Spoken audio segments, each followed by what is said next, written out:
on the occasion of her 90th birthday, I talked to Mrs. Cynthia Zukas, the chairperson of Lecture Trust Committee, an artist by profession, and also a philanthropist. My name is Paulinah Somo. Welcome to Conversations with Paulinah here on Capital FM 99.7. Mrs. Zukas, a very warm welcome.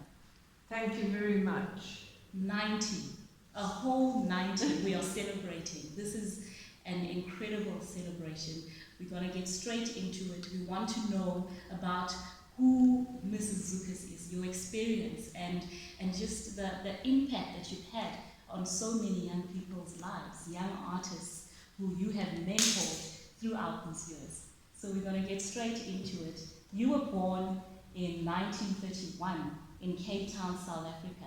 Tell us about the journey, a little bit about your upbringing in Cape Town, where you studied, and how you eventually ended up here in Zambia. Right. Well, although I was born in Cape Town, I spent most of my childhood in Johannesburg. I had a very easy upbringing. I had two older sisters, and we lived in a very nice part of Johannesburg. And I was fortunate to go to a very good school. It was a girls' school. Needless to say, in those days it was whites only. Yeah.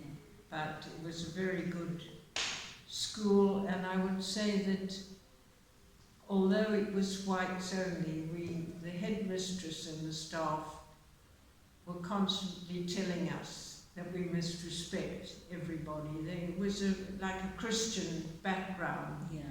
and we were always being told that we were very privileged girls and that it was up to us to pay things back to society when we grew up. And I think that's been an important message in my life, really. And Mrs. Zukas, from Cape Town, then where did you then study? Were all of your studies in Cape Town, and how were you then led to Zambia? Right. I did my fine art degree course in Cape Town, and while I was there, for the first time in my very sheltered life, I had a chance to meet Africans, from local South Africans, local mixed race people, students from Kenya and Uganda and overseas.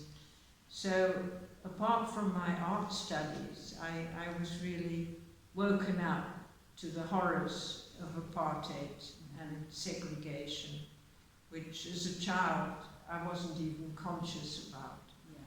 So I feel that the university was partly to study art and partly really to wake up to the problems of South Africa. So at that stage, as a student, I was already supporting the South African National Congress in a small student way, nothing very dangerous or anything. But having finished my course, my parents thought it would be good if I went to London to do a postgraduate teacher's course so that I could get a diploma and do art teaching. And I went to London, and that's where I met Simon Zukas. And we soon found that a lot of our beliefs were in common. You've spoken to Simon, you know his background. Indeed. And we soon found that our days in London were spent going to anti-colonial meetings or anti-apartheid meetings. And then after we'd been together for a year, he asked me to marry him with a proviso.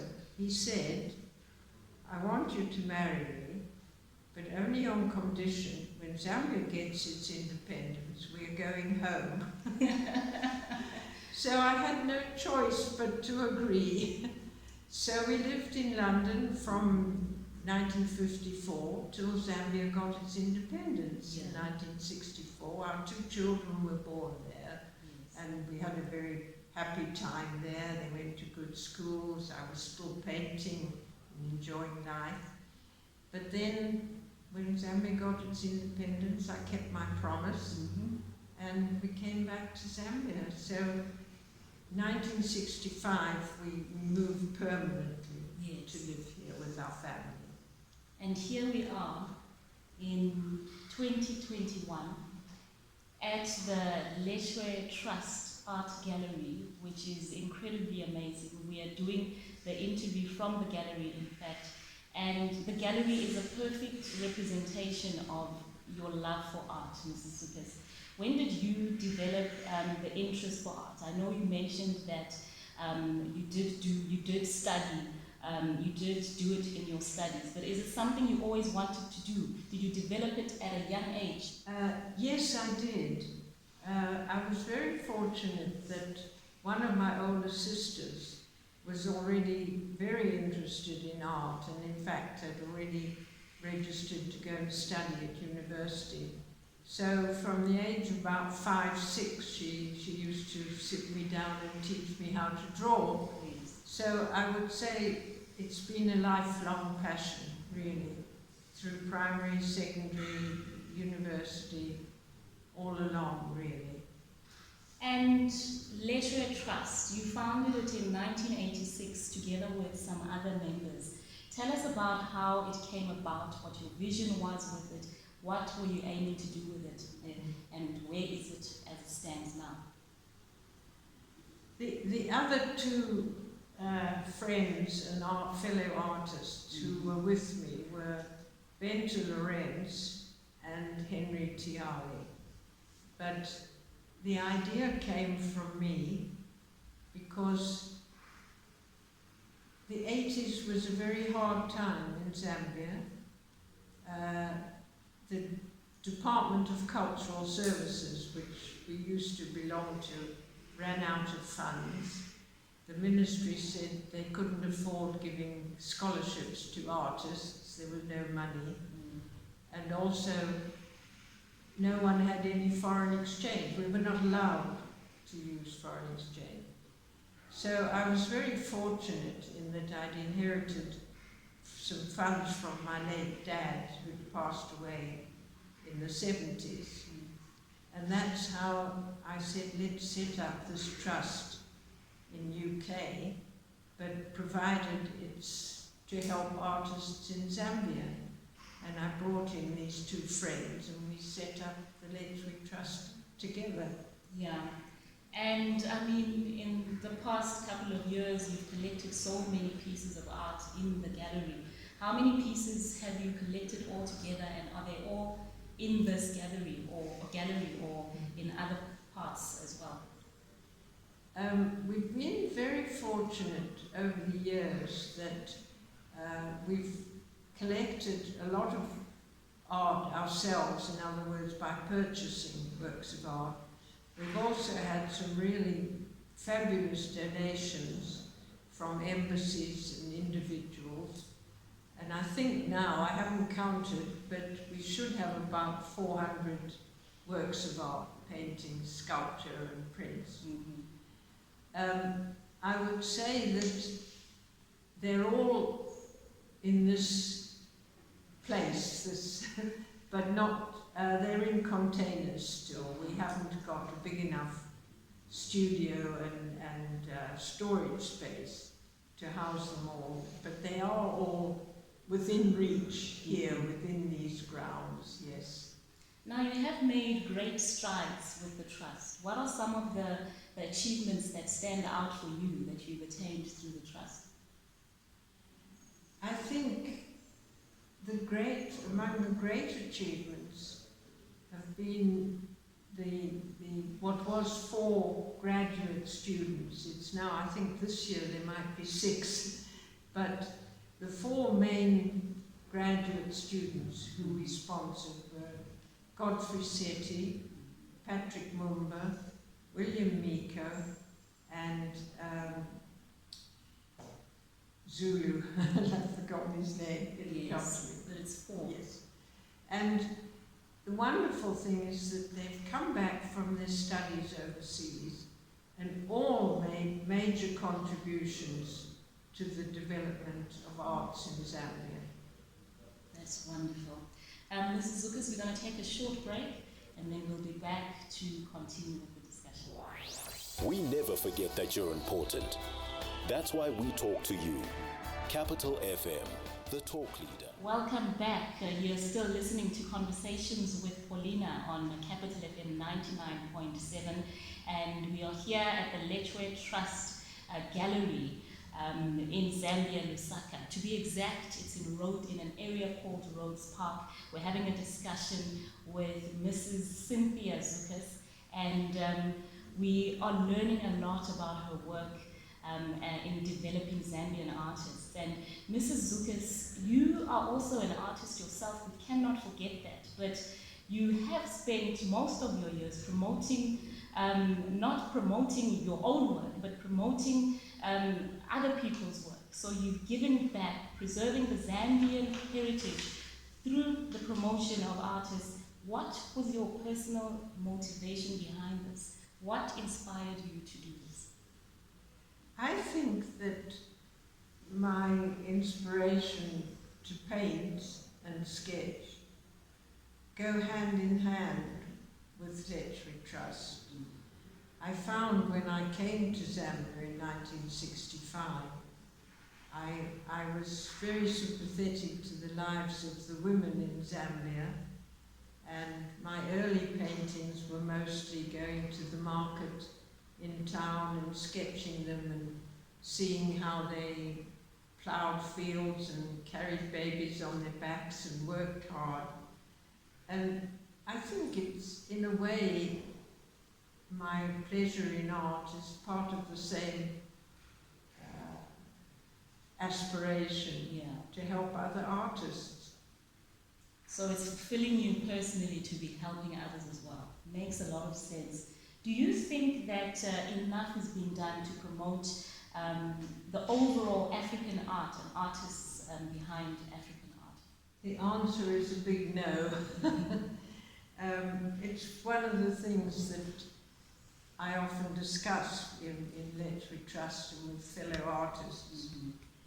I find that over the years, the visual arts have really been a very neglected part of development in Zambia.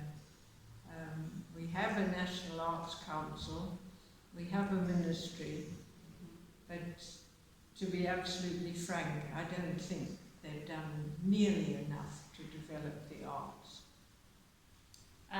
But you've played your part, and I think that has made an incredible difference. And if more people could do that, it would add more value to this industry that is just not being supported enough. In 2012, you were bestowed with a Member of British Empire by Her Majesty. This is huge, Queen Elizabeth, for your outstanding contribution to the development of art in Zambia. Tell us about this experience. This must have been like a dream. Well, it was more than a dream. It was a complete surprise. The people who put in whatever it's called, a recommendation, kept it very secret. And I mean, I now know that one of our local artists who happened to be British, because you have to be British initially to apply, and she contacted a number of the artists I'd supported over the years, and they all put in a recommendation. And when the High Commissioner came and said, "Cynthia, I've got some news for you," I nearly fainted. It was such a surprise. But it was a wonderful honour, and I did manage to go to London and to go to Buckingham Palace. And even more amazing, I think that our year, 2012, was the last year that Her Majesty Queen Elizabeth actually presented the awards herself. Wow. And it was a fantastic experience, and obviously very nerve-wracking. Before before the occasion we were given lessons how to curtsy and how to walk backwards. Wow.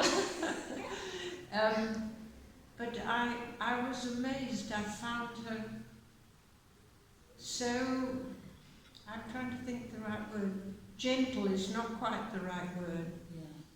But very polite and interested. I mean, there must have been, I don't know, maybe 20 of us that day. Yeah. And she had the right word to say to everybody. I think she said to me, "Oh, and how's Lusaka?" or something like that, you know. Yeah. So I've always been very honoured by that. That was just, it was massive. I mean, because you've done quite a lot without wanting any recognition for your efforts. And like you just mentioned, that the person who recommended you kept it quiet, and probably because they knew that you wouldn't want to be recommended. But one of the things that you've done is build a clinic in Linda Township with your own resources. You've also organized yearly visits by volunteers from Ireland to help out at that clinic.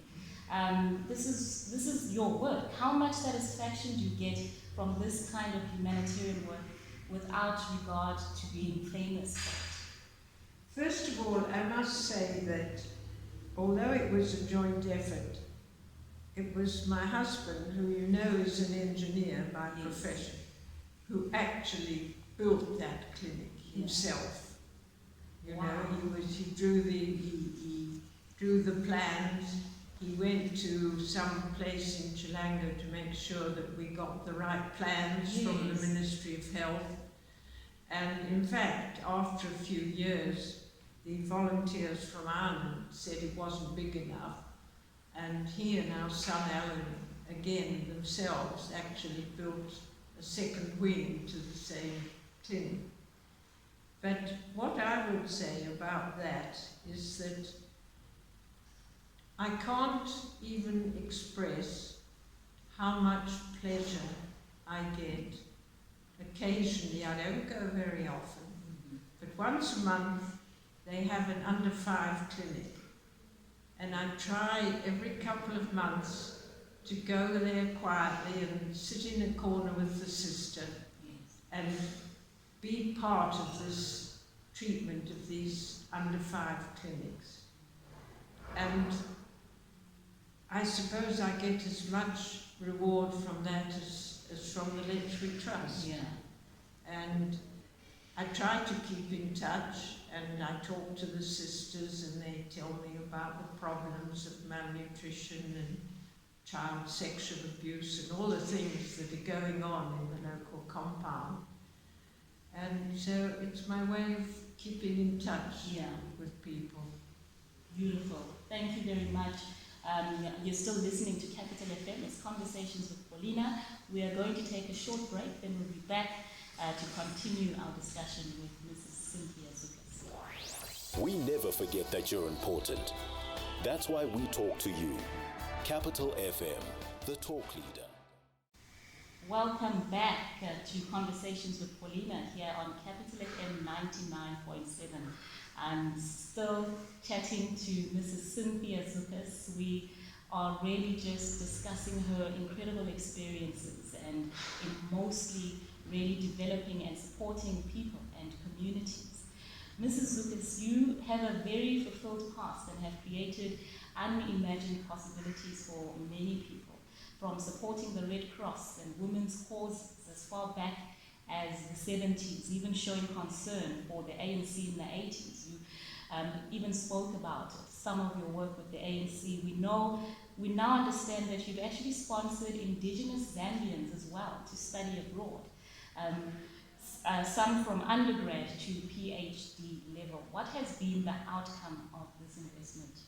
I think it's been one of the most rewarding things I've ever done, because first of all, the artists who went overseas to study developed into much better artists as they came back with new experience and chances to travel overseas and visit art galleries and all the things that students can do when they're overseas. Yeah. But I'm very proud to say that every one of them has made a major contribution to the visual arts since they've come back, in one way or another, either being a lecturer at Evelyn Home College or working for the Open University. I mean, I can't name them all, but they've all played a very major role in our development. Mrs. Zukas, you were also involved in the sponsorship of 5 students to the UK in collaboration with the British Council. Was this separate from the Literate Trust for students that you sent overseas, or is it the same initiative? No, it wasn't our initiative. I think the initiative came from Mpapa Gallery, and Mpapa Gallery then came to Letchbury Trust to say, could we possibly help the students? Yeah. But by good fortune, I happened to be visiting London at the same time that they were there. Yes. And I was so pleased to be able to go and visit them and find out how they were doing, and to help them. Letchbury Trust helped them with a bit of extra pocket money, Yeah. so that they could go around and visit galleries and places like that. Yeah. And in your usual selfless way, in May 1986, you donated to the ANC Women's Cause and handed over a sum of 1,000 kwacha, which is now approximately 22,000 kwacha, to the wife of the late ANC Secretary General Alfred Nzo here in Lusaka. Do you feel justified now that the liberation struggle has yielded positive results?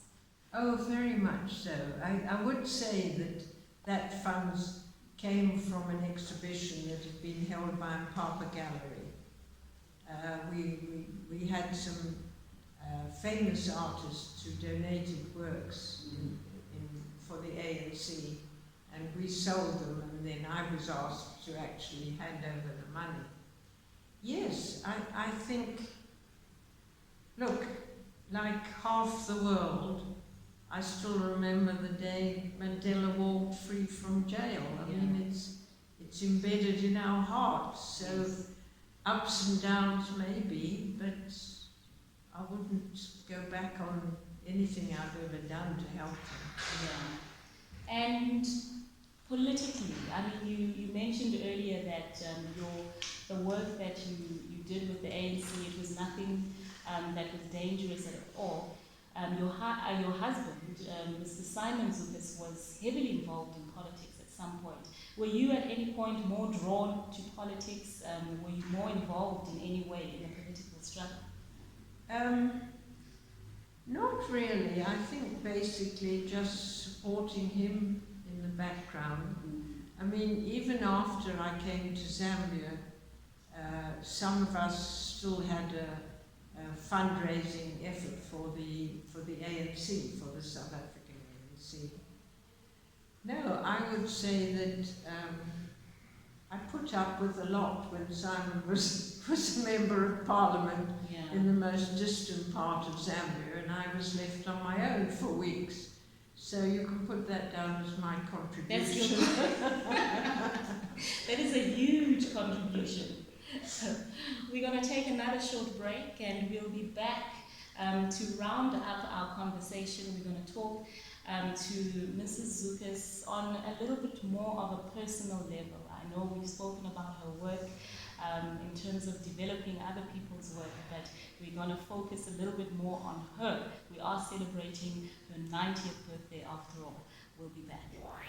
We never forget that you're important. That's why we talk to you. Capital FM, the talk leader. Welcome back. You're still listening to Conversations with Paulinah here on Capital FM 99.7. And Mrs. Cynthia Zukas has really just given us so much of her experience and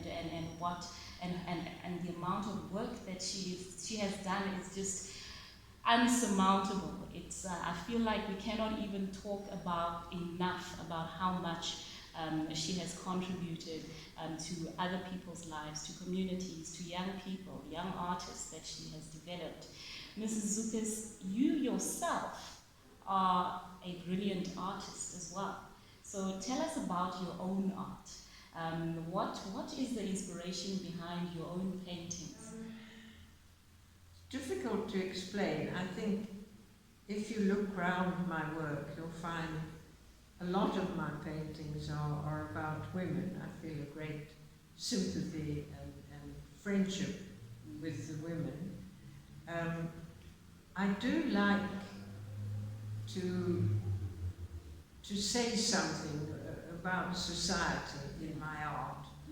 I mean, I know I also like to paint trees and flowers and fruit, but the work that gives me most satisfaction is, there are one or two paintings here, for instance, that go back to the days when there were food shortages, and I found a group of women queuing from 5 in the morning till 10 in the day to get some mini meal or something from the shop. And that's the sort of thing that I like to portray, as well as, I say, I enjoy our time on the farm. I like to paint trees and landscapes and things like that as well.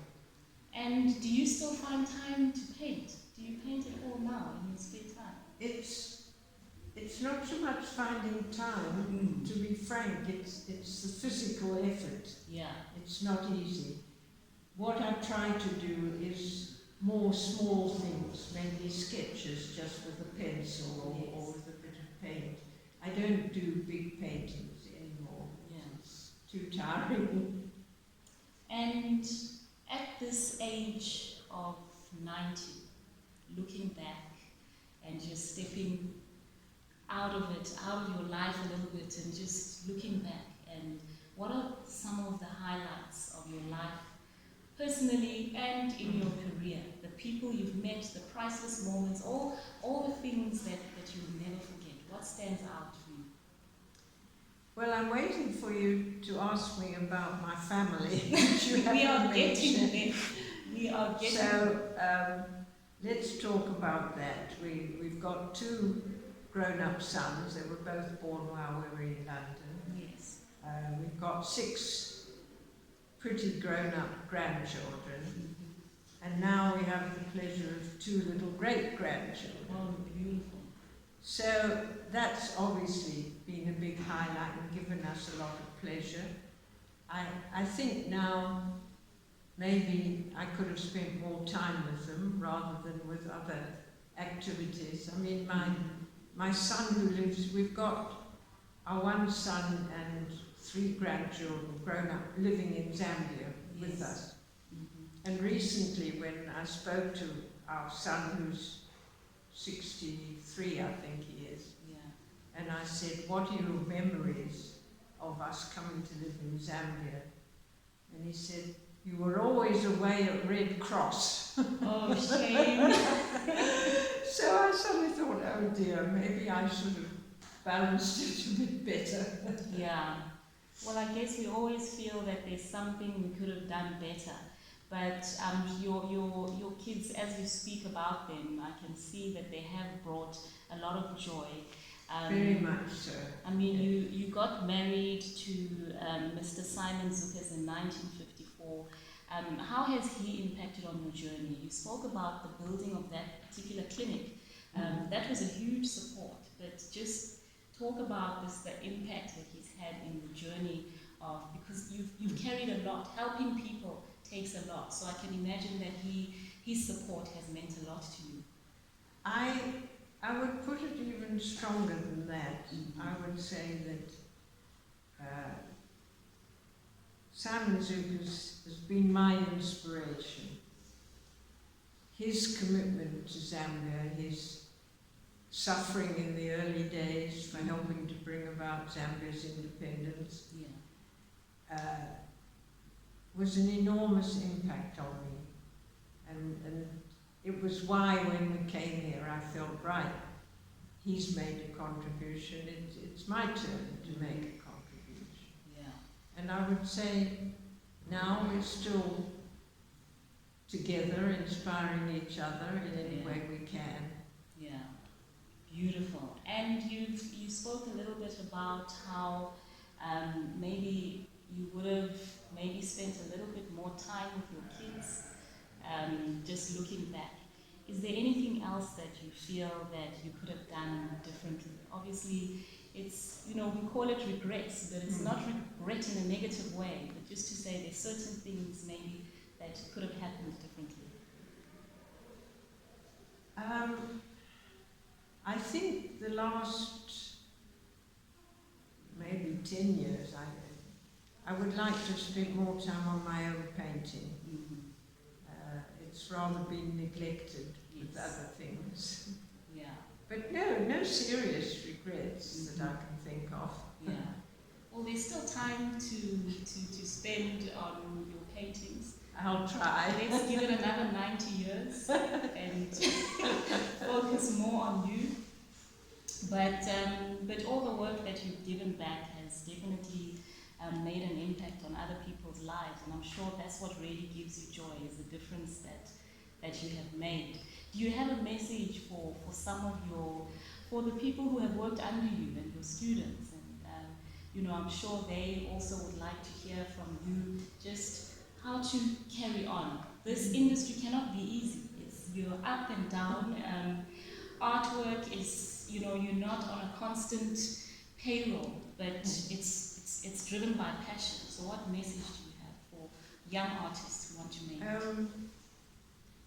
I think the message would be to keep your integrity, because it's very tempting, because life is so hard for artists, to turn out work because you think someone will buy it, whether you think it's a good piece or not. And, I mean, I was taught this by the late Henry Tiali when we used to work together. So, take your work seriously, and never give up. I think that's my message.